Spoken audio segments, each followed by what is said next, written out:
अब हम लोग करते हैं एक्सरसाइज 5.2। मैं इसका फर्स्ट क्वेश्चन लिख लेता हूँ।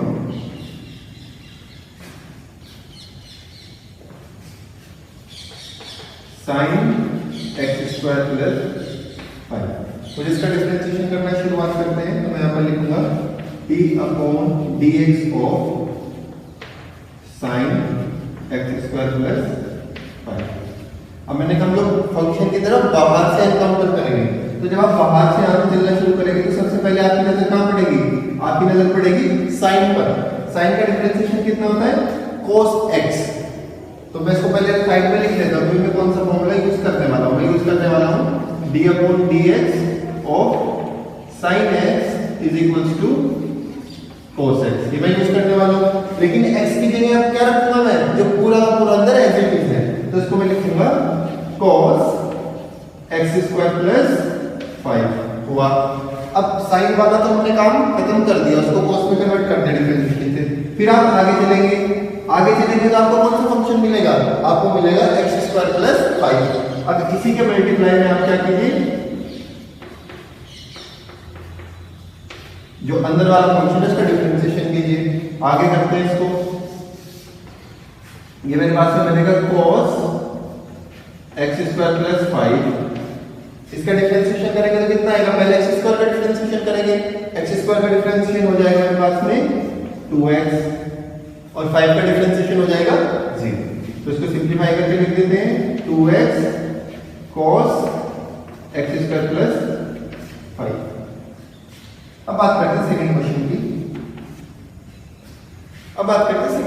सेकंड क्वेश्चन को मुझे डिफरेंशिएशन करना है, इसको लिख लेता हूं।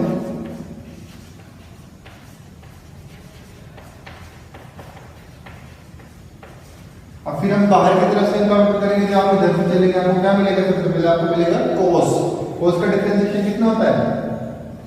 मैं लिख लेता हूं पहले इस साइड में, क्योंकि इसको यूज करने वाला हूं dy dx of cos x is equals to minus sin x।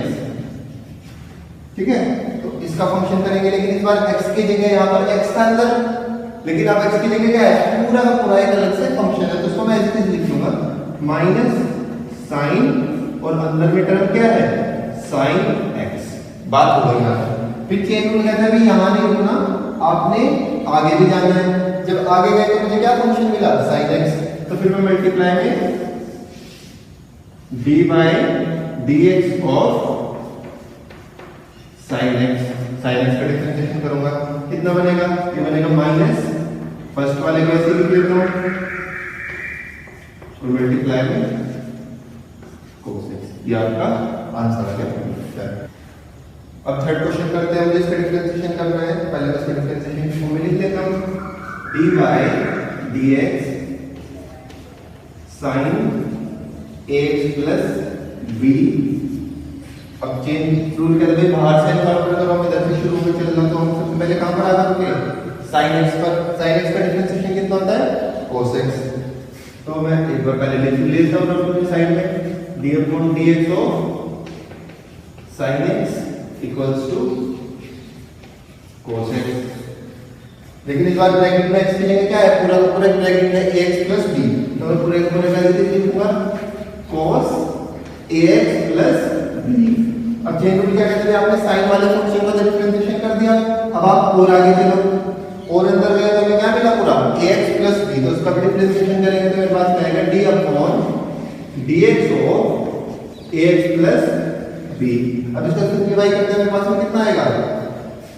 ये पहले वाला है जो रहेगा cos ax प्लस b और मल्टीप्लाई में जब ax का डिफरेंशिएशन करेंगे तो कितना आएगा? a कांस्टेंट है, एज इट इज बाहर निकल आएगा और x का साथ में मल्टीप्लाई बन जाएगा और प्लस में b भी कांस्टेंट है, कांस्टेंट का डेरिवेटिव 0। तो मेरे पास में ये आ जाएगा cos x a plus b और मल्टीप्लाई में a। ये मेरा हुआ थर्ड क्वेश्चन। अब बात करते हैं फोर्थ क्वेश्चन की। फोर्थ क्वेश्चन में थोड़ा सा एक स्टेप फर्दर हो जाना है। डेरिवेटिव करना है तो पहले मैं इसको में लिख लेता हूं इसको।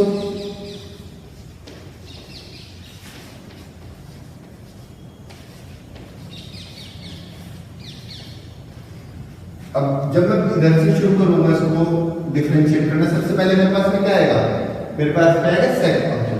अब इसका आप लोग याद रखेंगे सेक फंक्शन का डेरिवेटिव क्या होगा? इसको मैं लिख दे रहा हूं। जब भी मुझे ये फॉर्मूलाज को आप एक जगह नोट डाउन करते रहे तो आपके लिए आसान रहेगा। sec x का डिफरेंशिएशन करना है तो मेरे पास में आता है sec x मल्टीप्लाई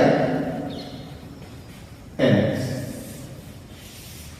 सेम चीज होगी, लेकिन इस बार यहाँ पर इनपुट में x की जगह क्या है कि पूरा का पूरा ब्रैकेट, तो मैं उसको एज इट इज लिखूंगा, छेड़ूंगा नहीं। मेरे पास में आ जाएगा जब डेरिवेटिव करेंगे sec tan रूट x और मल्टीप्लाई में tan रूट x। हो गई बात। फिर चेन रूल क्या कहता है कि यहां पर नहीं रुकना, आपने इसका तो डेरिवेटिव कर दिया, अब आप और आगे जाएंगे तो आपको क्या मिला, आपको मिला tan। अब tan का डेरिवेटिव क्या होता है मेरे पास में, dy dx को tan x होता है sec स्क्वायर x। ये बात मुझे पता है तो मैं यहां पे लिखूंगा dy dx को पहले लिख लेते हैं tan रूट x। अब इसको हम लोग डेरिवेटिव करेंगे तो पहले वाले को एज इट इज लिख देते हैं, इसको मैं इधर से लिख देता हूं थोड़ा सा, sec tan root x tan root x। और जब tan रूट x का डिफरेंशिएशन करेंगे इस तरीके से, यहाँ पर इनपुट में x था लेकिन यहाँ पर इनपुट में क्या है, रूट x है, तो उसको हम एज इट इज रहने देंगे। ये मेरे पास में बनेगा sec स्क्वायर और इनपुट x की जगह क्या रखूंगा, जो यहाँ पर इनपुट यानी कि रूट x हुआ। यहाँ तक चेन रूल कहता है अभी भी नहीं रुकना, tan के बाद आप और अंदर तक जाओगे और फिर आपको क्या फंक्शन मिलेगा, यहाँ पर मिलेगा मुझे रूट x। हम बिल्कुल अंदर और तक जाएंगे और यहाँ पर मेरे पास आएगा dy dx रूट x। अब एक लास्ट स्टेप में इसका डिफरेंशिएशन करेंगे, ये मेरे पास में बना sec tan root x multiply में tan root x sec square root x। और रूट x का डेरिवेटिव क्या होता है, इसका हमारे पास में फॉर्मूला होता है dy dx। इसको हम डेरिवेटिव करते हैं, इसको भी आप चाहे लिख सकते हैं 1/2 रूट।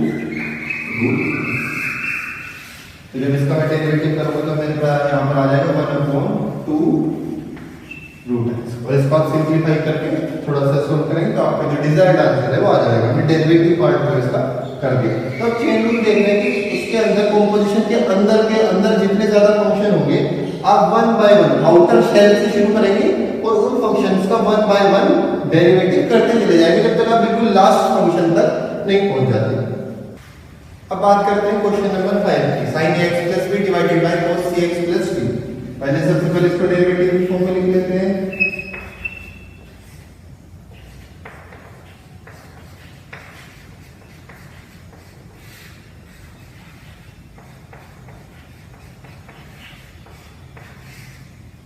अब बाहर की तरफ से जब हम गए तो सबसे पहले जब मैं बाहर की तरफ जाऊंगा तो पहले मुझे ये वाला फंक्शन मिलेगा, डिवाइड वाला। दो फंक्शंस का जो है उसने रेशियल फॉर्मूले को लिखा हुआ है, तो उसको मुझे जो है डिफरेंशिएट करना है। कैसे करेंगे, यहाँ पर सबसे पहले हम लोग फॉर्मूला यूज करने वाले हैं u अपॉन v का। हम लोगों ने फॉर्मूला देखा था derivative of u upon v क्या होता है, मैं आपको सोल्व करके बताता हूँ।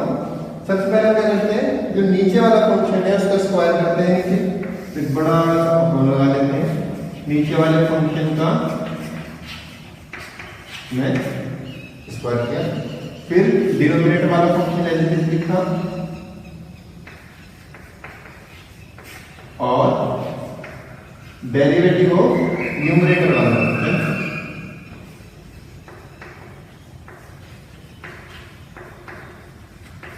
माइनस न्यूमरेटर वाला फंक्शन एज इट इज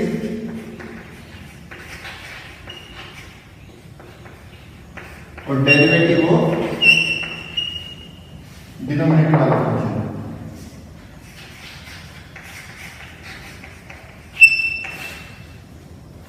अब इसको सोल्व करते हैं। ये फंक्शन बाहर है डिफरेंशिएशन से, इसको तो मैं छेड़ लेंगे, तो इसको मैं ऐसे लिख लेता हूं। अब इस फंक्शन का मैंने डेरिवेटिव करना है। अब देखिए फंक्शन के अंदर फंक्शन है, इसका मतलब कंपोजिट फंक्शन वाली बात है, तो चेन रूल लगाना पड़ेगा। चेन रूल के लिए बाहर से शुरू करेंगे तो सबसे पहले क्या आएगा साइन। साइन का डिफरेंशिएशन हम लोग करेंगे cos ax plus b, अंदर वाला ऐसे लिखा है। फिर और अंदर लेयर्स में जाएंगे तो हमारे पास क्या बनेगा ax plus b, इसको भी मैं लिख देता हूँ dy dx of ax plus b, है ना। फिर माइनस, अब ये वाला तो डेरिवेशन के बाहर है तो इसको ऐसे लिख लेते हैं।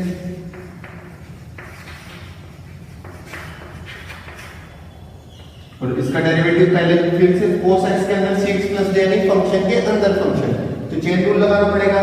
बाहर से गए सबसे पहले फंक्शन पड़ा cos x, तो मैंने इसको डिफरेंशिएशन कर दिया sin, लेकिन इनपुट में क्या है cx प्लस d, तो यहाँ पर मैं cx प्लस d लिख देता हूँ।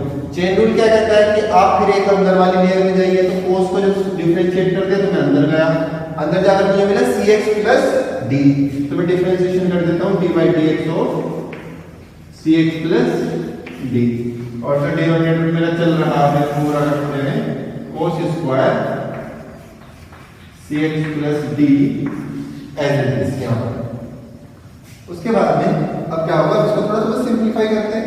मैं इसको लिख लेता हूँ cos cx plus d cos ax plus b, और इसका डिफरेंशिएशन कितना होगा ax प्लस b का डिफरेंशिएशन करेंगे तो ax में से a आ जाएगा, x का डिफरेंशिएशन 1 पता प्लस b का डिफरेंशिएशन 0, इसको ऐसे लिखते हैं माइनस, तो बाहर वाले पॉजिटिव लिखते हैं sin ax plus b sin cx plus d, और डिफरेंशिएशन करना है cx प्लस d का, तो cx प्लस d का डिफरेंशिएशन करेंगे। इस वाले से cx से क्या आएगा, c आएगा मेरे पास में, x का डिफरेंशिएशन 1 हो जाएगा, प्लस d का डिफरेंशिएशन कांस्टेंट है तो 0, तो इसको हम यहीं पर छोड़ देते हैं। ये मेरे पास में वैल्यू हो गई।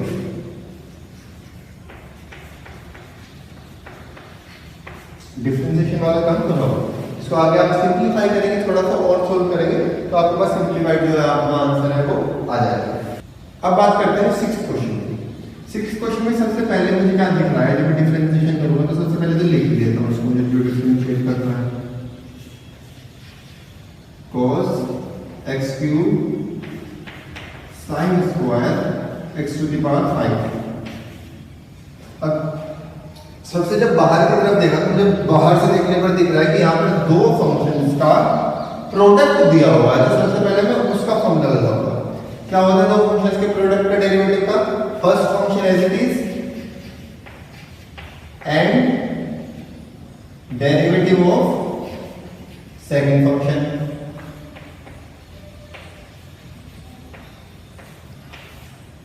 Plus second function as it is and derivative of first function.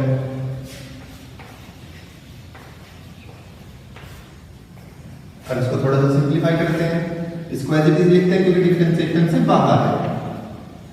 अब इसका डिफरेंशिएशन हुआ sin स्क्वायर x की पावर 5, फंक्शन के अंदर फंक्शन बोले तो कंपोजिट फंक्शन, और जब इसको चेन रूल लगाएंगे तो बाहर से जब हम लोग गए तो हमें दिखाई दिया sin स्क्वायर, सबसे पहले बाहर की तरफ से मुझे क्या दिखाई देगा, पूरे फंक्शन का स्क्वायर होगा।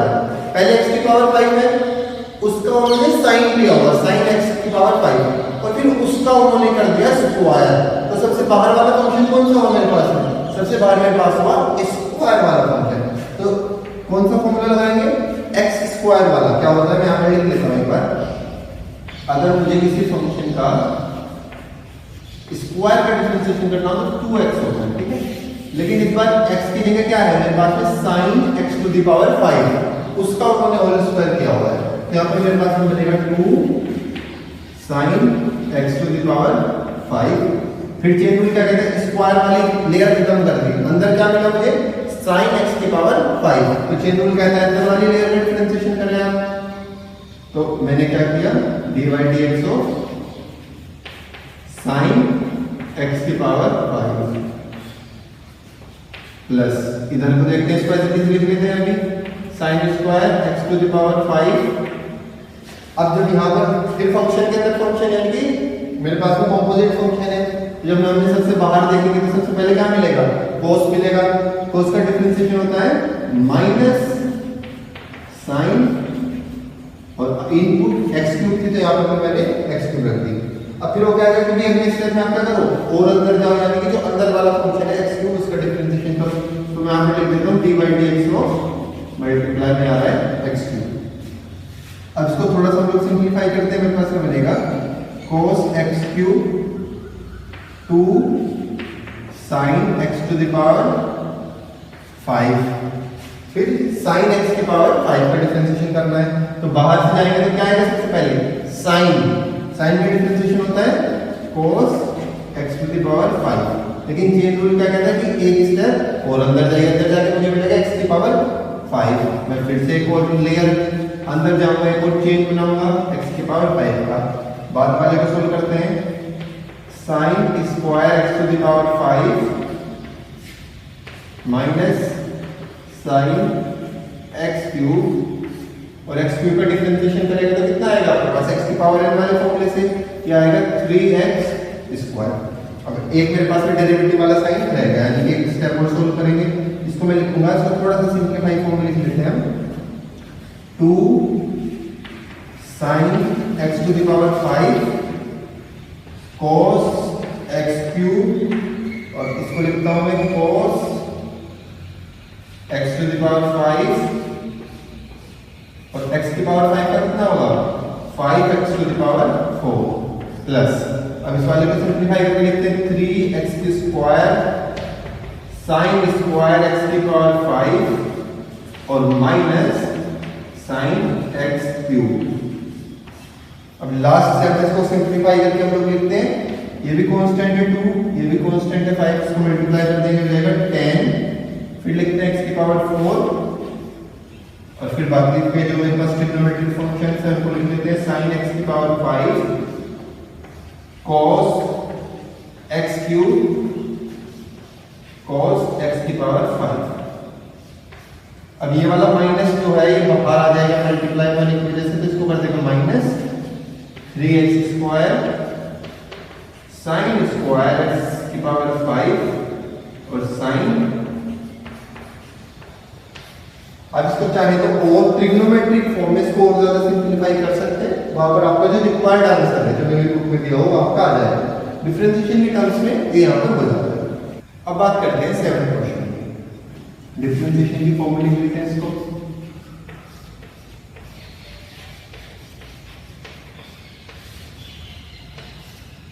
डिफरेंशिएशन करेंगे बाहर की तरफ से जब चलेंगे हम, तो मुझे सबसे पहले लेयर कौन सी मिलेगी, मुझे मिला रूट, यानी कि मुझे dy/dx रूट x वाला फॉर्मूला लगाना पड़ेगा जो होता है 1/2 रूट x, लेकिन इस बार इनपुट x की जगह क्या है, ये पूरा का पूरा cot x स्क्वायर, तो लगाते कोई बात नहीं, 2 पहले मल्टीप्लाई में इसको बाहर लिख लेंगे, और इस पूरे रूट x का डिफरेंशिएशन क्या हो जाएगा 1/2 cot x स्क्वायर, क्योंकि वहां पर इनपुट x था और यहाँ पर इनपुट cot x स्क्वायर था, मैंने पूरा का पूरा कर दिया। चेन रूल कहता है और आगे चलो, और आगे चले तो वैसे इस लेयर के अंदर से गए तो हमें मिला cot x स्क्वायर, तो उसका डिफरेंशिएशन करते हैं dy/dx cot x square, differentiation करते हैं इसको आगे, ये आएगा 2 से 2 कैंसिल हो जाएगा, यहाँ पर मेरे पास बचेगा 1/cot x स्क्वायर। अब फिर बाहर से चलेंगे तो आएगा cot का डिफरेंशिएशन क्या होता है dy/dx इसको भी आप लोग याद रखेंगे माइनस cosec स्क्वायर x। ये सब फॉर्मूला हम लोग 11th क्लास में फर्स्ट मेथड ऑफ डेरिवेटिव से निकाल चुके हैं, अभी के लिए हम इसको याद रखेंगे, सिर्फ यूज करेंगे। तो यहाँ पर मेरे पास में हो जाएगा, इसका हो जाएगा माइनस cosec स्क्वायर, और इनपुट में इस बार क्या है, यहाँ पर तो x था cot x, यहाँ पर इनपुट में क्या है x स्क्वायर, तो जो मेरा आंसर आएगा उसमें भी इनपुट में x स्क्वायर ही रहेगा। फिर cot तक हमने खत्म कर दिया, फिर अगली लेयर क्या आती है x स्क्वायर, तो चेन रूल कहता है कि फिर आप जो है अगली लेयर का डिफरेंशिएशन करो x स्क्वायर का। ये भी बात कर देते हैं, अगला इसको सिंप्लीफाई करके लिखते हैं minus cosec square x square divided by coat square, और एक्स स्क्वायर का डिफरेंशिएशन कितना होगा मेरे पास में 2x। इसको सिंपलीफाई करके लिखते हैं, मेरे पास बनेगा minus 2x cosec square x divided by cot x square, और उसका आप इसको फर्दर साइन और कोस के टर्म्स में अगर सिंपलीफाई करना चाहते हैं तो कर सकते हैं, वहां से आपका जो ग्रुप वाला आंसर है वो आ जाएगा, लेकिन डिफरेंशिएशन के टर्म्स में इतना होगा। अब इसको ट्रिग्नोमेट्रिक की फॉर्म में आप साइन कोस की फॉर्म में कन्वर्ट करके सिंपलीफाई करेंगे तो आपका आंसर आ जाएगा।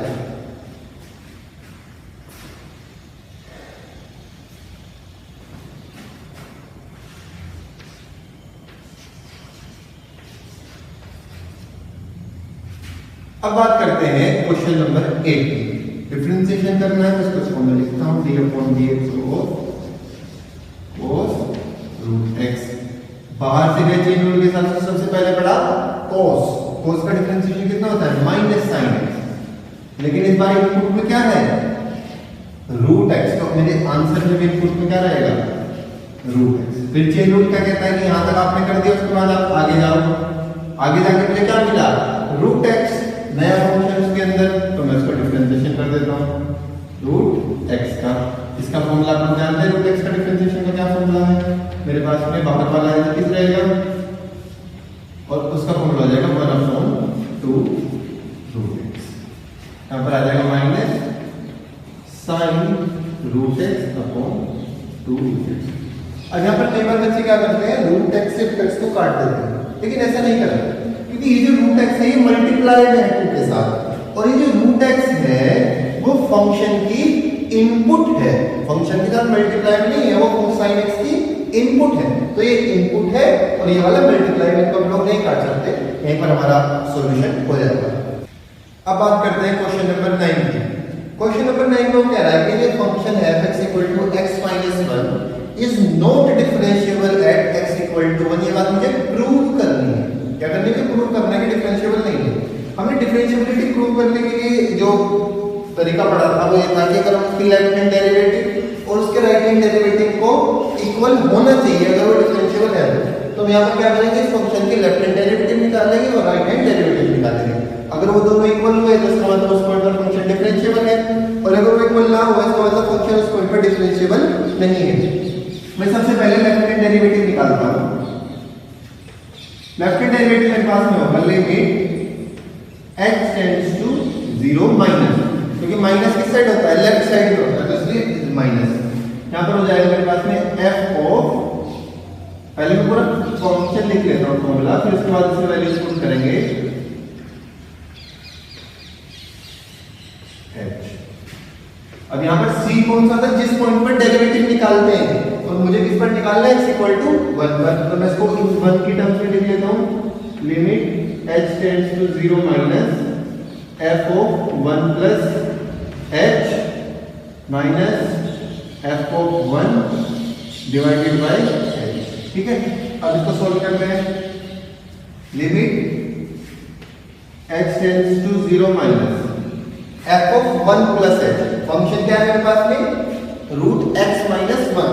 यहां पर इनपुट x थी तो x माइनस 1, अब इनपुट कितनी है मेरी 1 प्लस h, तो x की जगह क्या रख दूंगा 1 प्लस h माइनस 1, फंक्शन में रखा माइनस f ऑफ 1, इनपुट की जगह मुझे रखना है 1, तो मेरे पास में बन जाएगा 1 माइनस 1 और डिवाइड अपॉन h। इसको थोड़ा सा सिंपलीफाई करते कितना आएगा हमारे पास में, ये हो जाएगा limit h tends to 0 minus, इसको जब सिंपलीफाई करेंगे 1 से 1 कैंसिल हो जाएगा, मेरे पास में बचेगा mod h minus 0 divided by h। इसको मैं ऐसे लिख सकता हूं limit h tends to 0 minus mod h upon h। अब यहां पर इस माइनस का मतलब क्या है 0 माइनस, यानी कि 0 के लेफ्ट साइड में है, और 0 के लेफ्ट साइड में नंबर्स कैसे होते हैं नेगेटिव नंबर होते हैं। मोड की क्या खासियत है, जब भी आप मोड के अंदर कोई नेगेटिव नंबर डालते हैं तो वो उसका साइन चेंज कर देता है। अब अगर h मेरे पास में एक नेगेटिव नंबर है तो इसका साइन चेंज करने के बाद मेरे पास में क्या बन जाएगा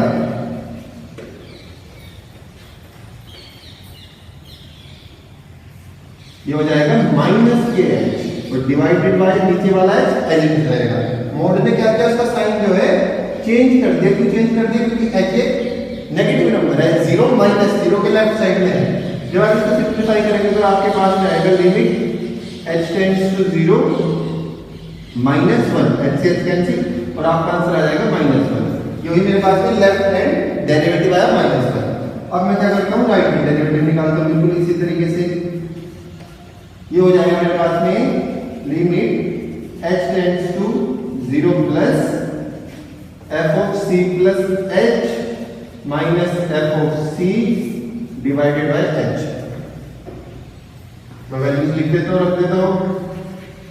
limit h tends to 0 plus f of 1 plus h minus f of 1 divided by h। और फर्दर सिंप्लीफाई करते हैं इसको। Limit h tends to 0 plus 1 plus h आ जाएगा फंक्शन में, यहाँ पर रख दूंगा मैं बिल्कुल पिछले पार्ट की तरह। 1 प्लस h माइनस 1 प्लस यहाँ पर माइनस आएगा 1 माइनस 1। f1 की वैल्यू क्या है, x की जगह मैंने 1 रख दिया इनपुट में, 1 माइनस 1 और डिवाइडेड बाय h। इसको जब सिंप्लीफाई करेंगे तो मेरे पास में आएगा limit h tends to 0 plus यहाँ पर 1 से 1 कैंसिल हो जाएगा, मेरे पास बचेगा मॉड h। 1 माइनस 1 यहाँ पर भी 0 हो जाएगा, उसको खत्म कर देते हैं। नीचे मेरे पास डिनोमिनेटर में बचा है h। अब यहाँ पर थोड़ा सा बदल जाएगा। अब देखिए इस बार मेरे पास में h जो है 0 प्लस यानी कि 0 से बड़ा नंबर है, यानी कि पॉजिटिव नंबर है। और जब हम मोड के अंदर पॉजिटिव नंबर डालते हैं तो मोड क्या करता है, इसको एज इट इज ही आउटपुट दे देता है। तो मेरे पास क्योंकि h पॉजिटिव है तो मोड h की वैल्यू कितनी आएगी, मेरे पास में h की आएगी। तो h डिवाइडेड बाय h। जब आप इसको सिंप्लीफाई करेंगे तो आपके पास में आएगा limit h tends to 0 1, h से h कैंसिल हो गया और इसको जब आप वैल्यू रखेंगे तो आपके पास आ जाएगा 1।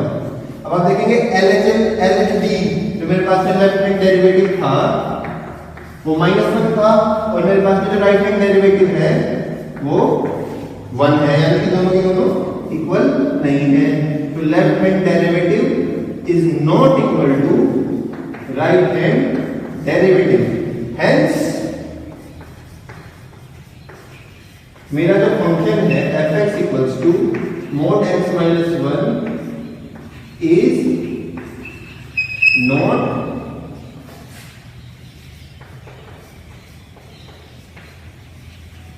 Differentiable at x equal to 1। और ये हमने प्रूव करना था, हमने प्रूव कर दिया। ये हमारे पास में क्वेश्चन नंबर 9 है। अब बात करते हैं क्वेश्चन नंबर 10।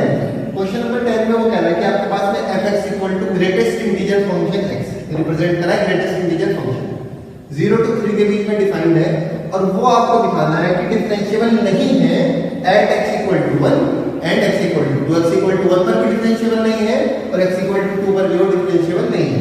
तो वन बाय वन बात करते हैं। पहले केस की बात करते हैं। केस 1 क्या है मेरे पास में, when x equals to 1, x equal to 1 पर चेक कर लेते हैं। प्रोसीजर बिल्कुल सेम रहेगा मेरे पास में। पहले लेफ्ट हैंड डेरिवेटिव निकालेंगे, उसके बाद हम राइट हैंड डेरिवेटिव निकालेंगे। मैं निकाल लेता हूं लेफ्ट हैंड डेरिवेटिव निकालता हूं x इक्वल टू 1 पर। क्या बनेगा मेरे पास में, limit x tends to 0 minus f of 1 plus h minus f of 1 divided by h। इसकी वैल्यू निकालते हैं। Limit h tends to 0 minus f1 plus x को मैं इंटीजर फंक्शन रख देता हूं ग्रेटेस्ट इंटीजर फंक्शन में, माइनस f1 इसको ग्रेटेस्ट इंटीजर फंक्शन रख देते हैं फॉर्म में h। इसको और सिंपलीफाई करते हैं। Limit h tends to 0 minus, अब यहां पर थोड़ा ध्यान से देखिए, h की वैल्यू क्या है, 0 से कम है यानी कि नेगेटिव है। जब आप यहां पर 1 प्लस h के अंदर कोई नेगेटिव नंबर रखेंगे h की जगह पर तो क्या होगा, 1 माइनस समथिंग, 1 में से कुछ चीज माइनस होगी तो क्या होगा, 1 से लेफ्ट साइड में चला जाएगा। और यानी कि जैसे मैं एग्जांपल देता हूं 0 माइनस 0.999 है ना, 1 से बिल्कुल जो है लेफ्ट साइड में। जब आप इसकी ग्रेटेस्ट इंटीजर फंक्शन की वैल्यू बताएंगे तो उस जहां पर भी पॉइंट आएगा जो 1 से लेफ्ट में होगा उसके उसके लेफ्ट साइड वाला जो इंटीजर होगा ग्रेटेस्ट, उसकी वैल्यू क्या आंसर आएगी। अब क्योंकि 1 से खिसक चुका थोड़ा सा लेफ्ट साइड में, तो उसके बिल्कुल इधर कौन सा होगा इंटीजर सबसे बड़ा, इसके इधर होगा 0। मैं इसको बना के दिखाता हूं। यहां देखिए ये मेरे पास में 1 है और 1 प्लस h, जब मेरे पास में h 0 से छोटा है तो ये मेरा पॉइंट जो है यहां पर आ जाएगा 1 प्लस h। तो जब इसके लिए ग्रेटेस्ट इंटीजर फंक्शन की बात करेंगे तो इसका ग्रेटेस्ट इंटीजर फंक्शन बन जाएगा 1 प्लस h। ये मेरे पास में इसका जो है ग्रेटेस्ट इंटीजर फंक्शन बन जाएगा।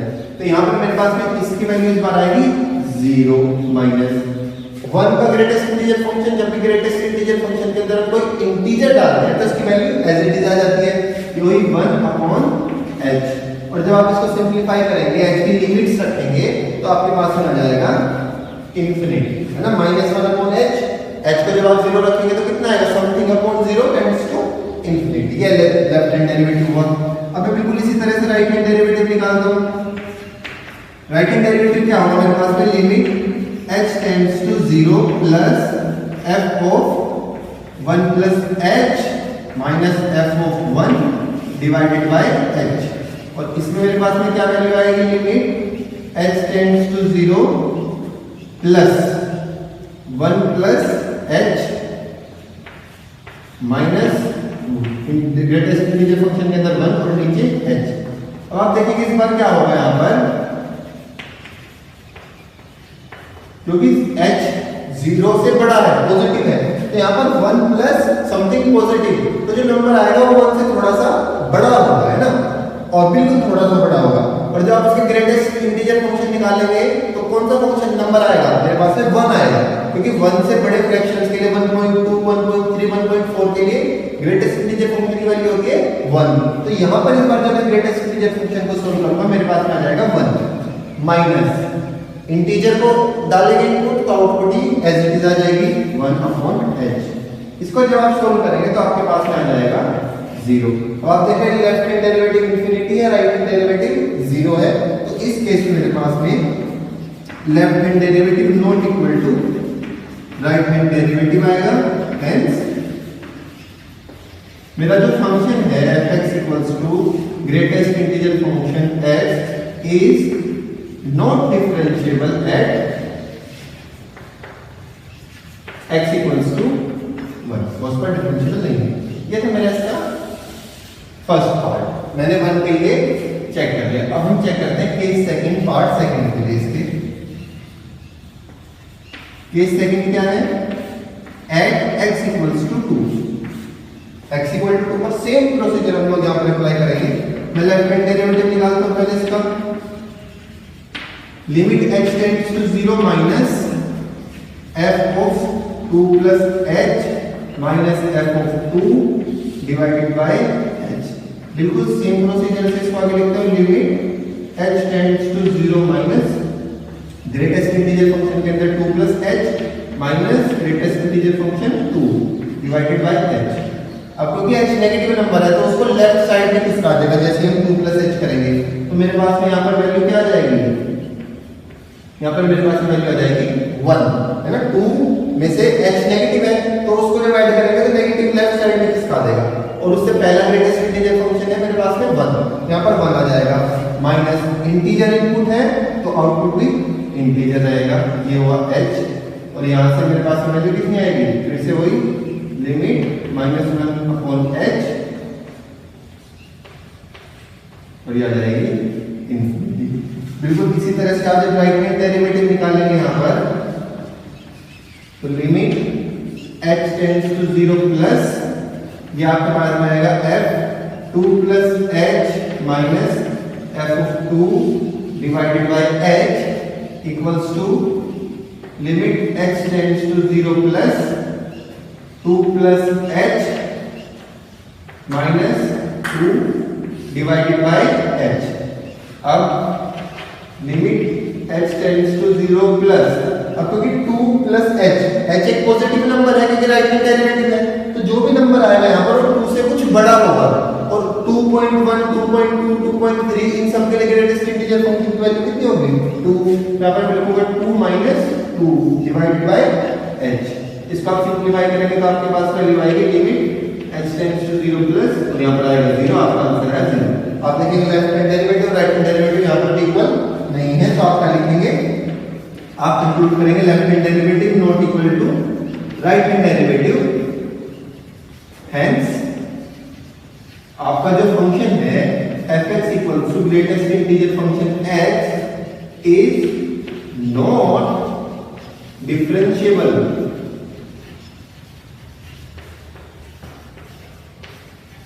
Eight x equals to 2। ये आपका सेकंड पार्ट हो गया। तो इस तरह से हम लोगों ने पूरा क्वेश्चन 10 क्वेश्चन खत्म। ये हमारी एक्सरसाइज 5.2 कंप्लीट।